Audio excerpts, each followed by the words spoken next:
The divorce papers hit the marble countertop like discarded stock certificates.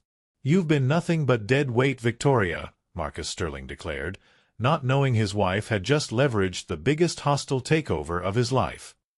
What happens when a billionaire calls his Harvard MBA wife deadweight and files for divorce? She responds with the most savage corporate takeover in Wall Street history. This is the story of how underestimating the wrong woman cost him everything and made her a Fortune 500 CEO. Listen to discover why the most dangerous enemy in business is the one sitting at your own dinner table.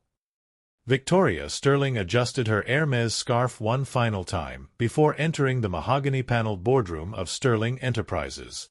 The irony wasn't lost on her. She'd kept his name, but today she'd reclaim everything else. "Mrs. Sterling, your husband is ready for the settlement meeting," the attorney announced, his tone carrying the weight of a $2.3 billion empire hanging in the balance. She remembered the day Marcus had thrown those divorce papers across their marble kitchen island like discarded stock certificates. "You've been nothing but dead weight, Victoria. No prenup means you get nothing. My lawyers will ensure that." Dead weight. The words had cut deeper than any market crash. Walking into that boardroom 3 months ago, she'd been Mrs. Marcus Sterling, trophy wife with an unused Harvard MBA. Walking out, she'd been Victoria Sterling, divorcee with a vendetta and a photographic memory for every business contact Marcus had ever dismissed as unimportant. "Where is he?"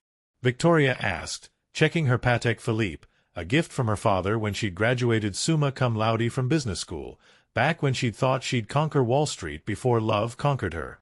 "Mr. Sterling is running late from a board meeting. Something about a potential acquisition." Victoria's crimson lips curved into a smile that would have made her corporate finance professors proud. "Actually, I believe that acquisition just walked through the door." The boardroom door burst open, and Marcus Sterling strode in like he owned the building, which, until today, he had. His Italian suit was perfectly tailored, his confidence intact, his arrogance precisely where she'd left it. "Victoria, let's make this quick.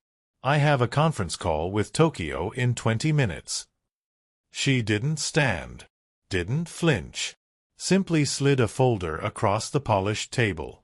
"Actually, Marcus, you'll want to clear your entire afternoon." He barely glanced at the documents. "Whatever game you're playing, it ends now. You signed the settlement. You get the Hampton House and enough monthly payments to keep you comfortable." "I didn't sign anything." Victoria's voice carried the steel of a seasoned negotiator. "I've been busy conducting my own due diligence." Marcus finally looked at the papers. His face went ashen. "Impossible. My company isn't for sale." "No, but 43% of its stock was." Amazing what happens when you ignore your wife for 3 years while she maintains friendships with every major investor you've ever snubbed. Victoria stood, her Jimmy Choos clicking against marble like a countdown timer. Chen Industries, Blackstone Group, and the Dubai Sovereign Wealth Fund all appreciated my insights into Sterling Enterprises' true market position. "You can't." "I already did. Leveraged buyout, completed this morning." "Congratulations, Marcus. You're looking at your new CEO." The man who'd called her dead weight was now pale as his balance sheets. "The board will never approve this." Victoria's laughter echoed off the mahogany walls. "The board unanimously voted for new leadership." Funny how persuasive a business plan can be when it projects 30% growth in the first quarter. Marcus collapsed into his chair. Former chair. "This is revenge. This is capitalism. Your keycard has been deactivated, Mr. Sterling. Security will escort you out." Victoria watched from the floor-to-ceiling windows of what was now her corner office as Marcus Sterling, former billionaire, current employee, was walked to his sedan by building security. 3 months of meticulous planning, leveraging every connection she'd maintained while playing the perfect wife, had culminated in this moment. Her assistant knocked. "Ms. Sterling?" The Wall Street Journal wants a comment on the acquisition. Tell them the market responded positively to new leadership. Sterling Enterprises stock is up 12% since the announcement. The irony was exquisite. Marcus had spent their marriage treating her like a decorative asset, never imagining that behind her charity galas and dinner parties, she'd been conducting the longest business development campaign in corporate history. Her phone buzzed. A text from Marcus, "I'll fight this." Victoria dictated her response. "With what legal team?" "I just acquired your law firm, too." The next 3 months blurred together. 18-hour days, quarterly reports, board meetings where she proved that her vision for Sterling Enterprises wasn't just viable, it was revolutionary. The company that had stagnated under Marcus's old boy leadership was now expanding into emerging markets, incorporating sustainable practices, and posting record profits. Ms. Sterling, her CFO corrected himself, the preliminary numbers for Q1 are in. We've exceeded projections by 28%. Victoria nodded, reviewing the spreadsheets that represented more than financial success, they represented vindication. Her personal phone rang. "Marcus." "Victoria, I need to see you. Please. Schedule an appointment with my assistant. Like any other vendor." The restaurant was neutral territory, Lou Bernardine, where they'd celebrated their engagement 5 years ago. Marcus sat across from her, looking like a man who'd been margin-called by life itself. "You've destroyed everything I built," he began. "I've improved everything you neglected." Victoria cut her C-base with surgical precision. Revenue is up 32%. Employee satisfaction increased 40% after we implemented profit sharing. The Sustainable Technology division I created is projected to be worth $500 million by year's end. I want my company back. It was never just your company, Marcus. Your father built Sterling Enterprises with 3 partners, including my father. You bought them out, but you never bought their expertise. She set down her fork. Did you know my father kept every board meeting transcript from 1987 to 2003? Fascinating reading on strategic planning. Marcus's jaw tightened. What do you want? Nothing from you. Everything for the company. Victoria signaled for the check. I'm restructuring the entire corporate culture. Starting with a new policy. No executive hires without unanimous board approval. Amazing how that prevents nepotism and promotes actual talent. You're doing this because I hurt you. Victoria's laugh was genuine. I'm doing this because I'm good at it. Your opinion of my capabilities was always your limitation, not mine. She stood, leaving Marcus with the bill and a harsh lesson in market dynamics. One more thing. She paused at his table. I'm testifying before Congress next month on corporate governance reform. Sterling Enterprises is now the model for ethical business practices. Your name will be remembered, just not how you expected. 6 months after the acquisition, Victoria Sterling stood before the Forbes Global CEO Summit, addressing an audience of the world's most powerful executives. The woman who'd once been dismissed as arm candy was now featured on 3 magazine covers and had been named CEO of the Year by Harvard Business Review. Sustainable growth requires sustainable leadership, she told the assembly. When we prioritize long-term stakeholder value over short-term personal gain, entire industries transform. In the audience, she spotted Marcus. He looked older, smaller somehow. After the divorce and corporate takeover, he'd taken a position with a mid-tier investment firm in Connecticut, a significant step down from billionaire status, but still comfortable by most standards. During the networking reception, he approached her.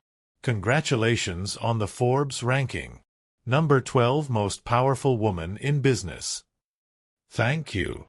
Victoria accepted a glass of champagne from a passing server.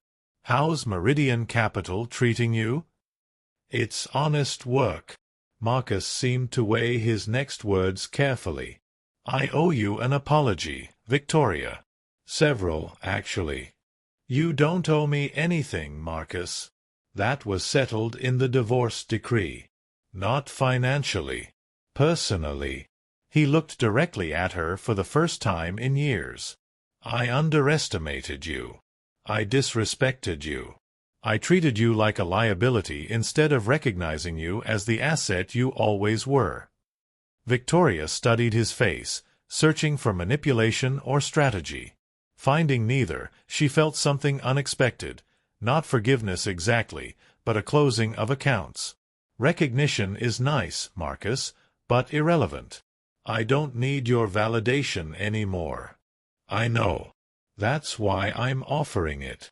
A group of international investors approached, wanting Victoria's opinion on emerging markets.